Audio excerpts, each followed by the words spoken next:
Cindy Curtis here with Wednesday Words. This week I want to talk about a sense of urgency. I always go through these ups and downs, and sometimes I get stuck in the downs way longer than I want to be. And when I do, I can get into a very serious negative mindset of everything is suddenly all my fault. Everything that I've left undone is causing me to feel this sense of urgency, and it's very hard for me to just deal with the stopping that feeling. But I feel like it's important.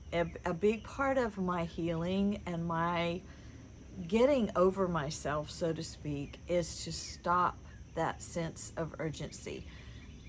The only time something really needs to be done urgently is if it's an emergency situation. There's nothing wrong with taking time to think about things and to decide if you really want to commit to them or not, or even engage in them. As silly as this sounds, even in my retirement, one of the first things I did was silence my notifications and silence my emails.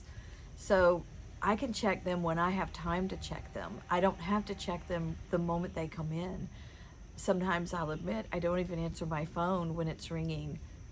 If I'm not ready to answer it, if I see it's not anything that looks urgent, I can wait. But what I recently discovered is, especially in the past 2 weeks, which have been a pretty down time for me, I need to not have a sense of urgency in the down times either, because that's where the lessons are. That's where the healing is. That's where God is teaching me what I need to learn. I don't like that. I'll just be honest. I don't like that. I'm a good learner. Let me go ahead and take the advanced course and get it over with really fast. That's what I feel. But that's not God's plan. I get the most awarenesses and the most feelings of, okay, this is why this happened, when I am in the down times and I am able to just sit and be still and say, honestly, I don't like this. But what am I supposed to learn from it? How am I supposed to get past it? What am I supposed to trust in? All that is developed when there's not a sense of urgency. Because especially for a stubborn person like me, a very strong-willed person like me, it takes time. And sometimes I admit I have to go back to kindergarten and I have to be beginner again. And the Lord will take me through it 12 more times if I need to until I learn it. And that's not easy either.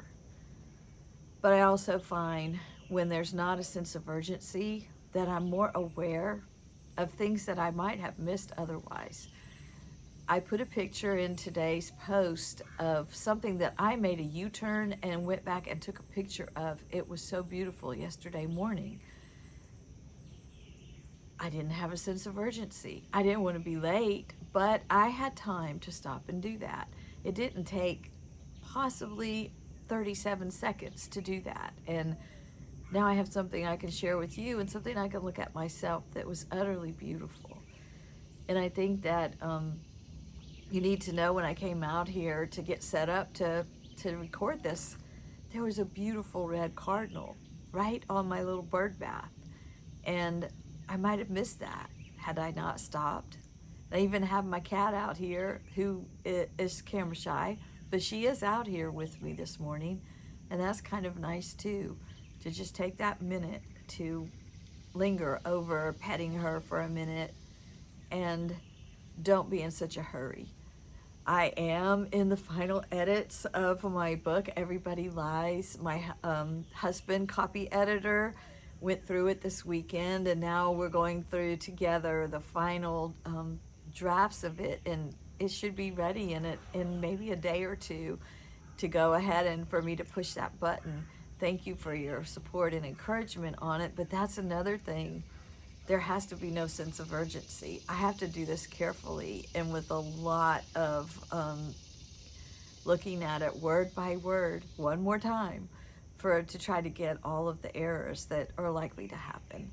So I'm going to say to you in this week, don't have a sense of urgency as much as possible. Give yourself time to experience something good or bad and to learn a lesson from it or get the joy from it or just be still.